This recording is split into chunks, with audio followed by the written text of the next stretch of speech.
এটা খবৰ জনাব বিচাৰিছো গোৱালপাৰাৰ লক্ষীপুৰৰ এটা দুৰ্ভগীয়া পৰিয়ালটোৰ 5 সদস্য আক্ৰান্ত থেলাছেমিয়াৰ ৰোগত খাৰুপাছ গাঁৱৰ চলেমান আলীৰ পৰিয়ালৰ কৰুণ গাথা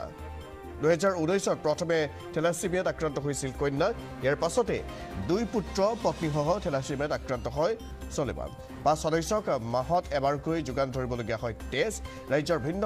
ঠাইত চিকিৎসা কৰিও উপকৃত হোৱা নাই এই পৰিয়ালটো চিকিৎসা কৰি সৰ্বশান্ত হৈ পৰিছে পৰিয়ালটো সম্প্ৰতি চিকিৎসাৰ বাবে প্ৰয়োজন হৈছে বহিৰাজ্যলৈ নিয়াৰ কিন্তু ধনৰ বাবদ চিকিৎসাৰ বাবে যাব পৰা নাই বহিৰাজ্যলৈ চিকিৎসাৰ বাবে ধন বিচাৰি কাটৰ আহ্বান জনাইছে দুৰ্ভগীয়া পৰিয়ালটোৱে তেওঁলোকে এটা ফোন নম্বৰ দিছে কোনো লোকে যদি সহায় কৰে 8011190805 পৰিয়ালটোৰ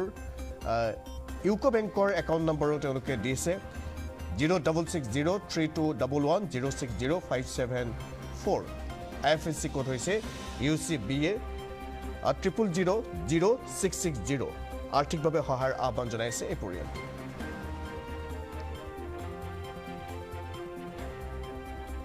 তো সঁচাকৈ এটা খুব বেয়া কথা আমাৰ কাৰণেও আমাৰ সমাজৰ কাৰণে মই জানো যে চলেমানৰ পৰিয়ালটো বহুত দিনৰ পৰা এইটো বেমাৰত অৰ্থাৎ থেলাছেমিয়া বেমাৰত ভুগি আছে এতিয়া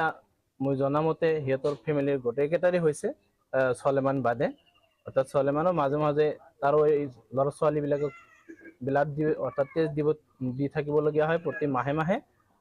মাজে মাজে চলেমান তাৰ শৰীৰৰ পৰাও দিছে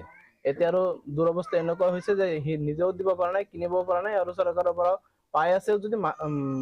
মাজে মাজে পাই আছে তেনেকুৱা সুবিধা পোৱা নাই সেয়ে সকল ৰাইজৰ ওচৰত বিনম্ৰ অনুৰোধ জনাও যাতে আমাৰ গাঁৱৰ চলেমান তথা চলেমানৰ পৰিয়ালৰ সকলে যাতে সহায়ৰ হাত আগবঢ়ায় আমি গোৱালপাৰা দেখাইছো তাৰপিছত লক্ষীপুৰ